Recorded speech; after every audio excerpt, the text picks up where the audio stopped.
Welcome to AR creation. நம்ம இப்போ பார்க்க போகிற ரெசிபி ஒரு ஈவினிங் ஸ்நாக் ரெசிபி. 2 புடலங்காய் நான் அதை எடுத்து வச்சுருக்கேன். இந்த புடலங்காயை பார்த்தீங்கன்னா நம்ம ஸ்நாக்காக நம்ம இப்போ எப்படி செய்கிறது புடலங்காயில் அப்படிங்கிறத பார்க்கலாம். இதை ஈவினிங் ஸ்நாக்காகவும் சாப்பிட்லாம். சாப்பாட்டோட நம்ம வந்து ஒரு தொட்டு நம்ம இதை சாப்பிட்லாம். டீயோட வந்து ஒரு ஸ்நாக்காகவும் நம்ம சாப்பிட்லாம். இப்போ 2 புடலங்காய் இந்த இது எடுத்து வச்சுருக்கேன். இப்போ நம்ம இதில் தோலெல்லாம் சீவி எடுத்துடலாம்.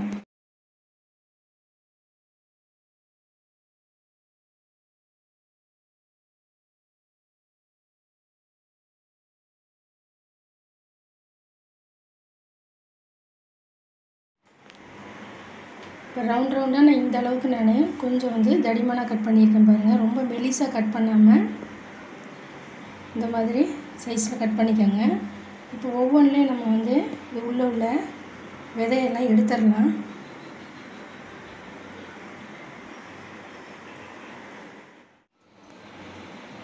இப்போ உள்ள விதையெல்லாம் நான் நீக்கிட்டு இப்படி எடுத்து வச்சுருக்கேன். இப்போ இந்த காய்க்கு மட்டும் நம்ம தூள் உப்பு கொஞ்சம் சேர்த்துக்கலாம்.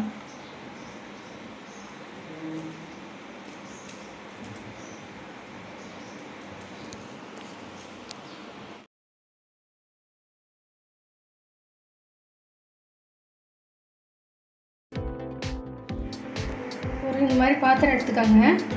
இப்போ நம்ம வந்து இதுக்கு என்ன நம்ம சேர்க்குறதுன்னு பார்க்கலாம். ஃபஸ்ட்டு வந்து கடலை மாவு சேர்த்துக்கலாம். நம்ம எடுத்துருக்க காய்க்கு தகுந்த அளவுக்கு ஒன்று சேர்த்துக்காங்க.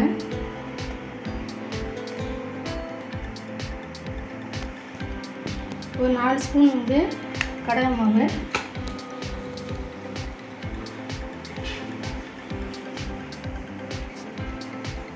அரிசி மாவு,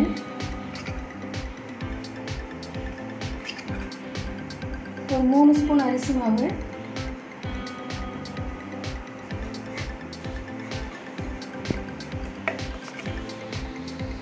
மிளகாய்த்தூள்,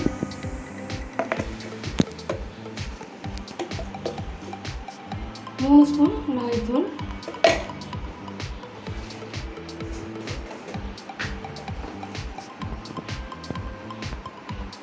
மஞ்சத்தூள் ஒரு 1/4 ஸ்பூன்,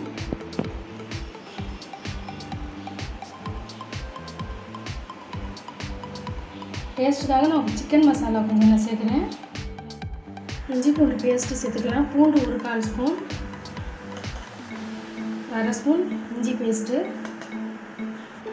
ஏற்கனவே நம்ம காயில் வந்து உப்பு போட்டு பரட்டி வச்சுருக்கோம். இப்போ இதுக்கு வந்து கொஞ்சமாக பார்த்து சேர்த்துக்கோங்க. எலுமிச்சம்பழம் ஒரு 1/2 பழம் புழிஞ்சிக்கலாம்.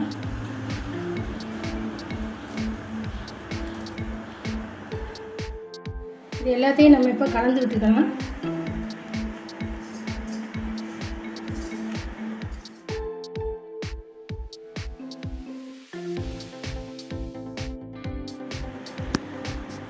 இப்போ புடலங்காயில் வந்து நம்ம உப்பு சேர்த்து நம்ம பரட்டி வச்சுப்போம்.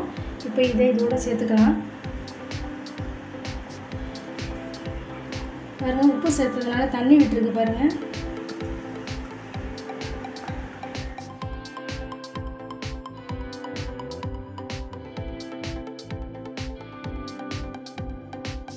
ஒரு 2 ஸ்பூன் ஆயில் வந்து நான் சூடு பண்ணி இதோட சேர்த்துக்கிறேன்.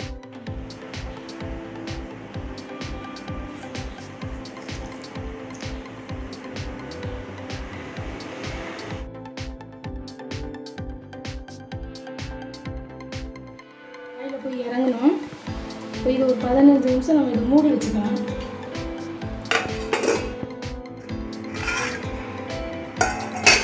இப்போ நல்லா மசாலாலாம் வந்து இந்த காயில் நல்லா இறங்கியிருக்கும். 15 நிமிஷம் நல்லா ஊற வச்சுருக்கேன். இப்போ அடுப்பில் பார்த்தீங்கன்னா நல்லா எண்ணெய் காஞ்சிருச்சு. இப்போ எண்ணெய் காஞ்சோன்னா அடுப்பை வந்து ஃபுல்லாக குறைச்சிட்டேன். குறைச்ச பிறகு இப்போ எண்ணெயில் இதை சேர்த்து பொரிச்சு எடுத்துடலாம்.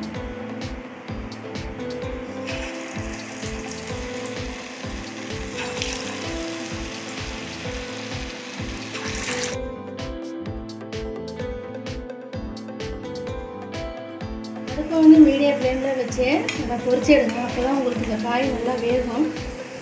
திருப்பி விட்டுக்கோங்க. நல்லா பொரிஞ்சிருச்சு பாருங்கள். இப்போ நம்ம இதுலேருந்து எடுத்துடலாம்.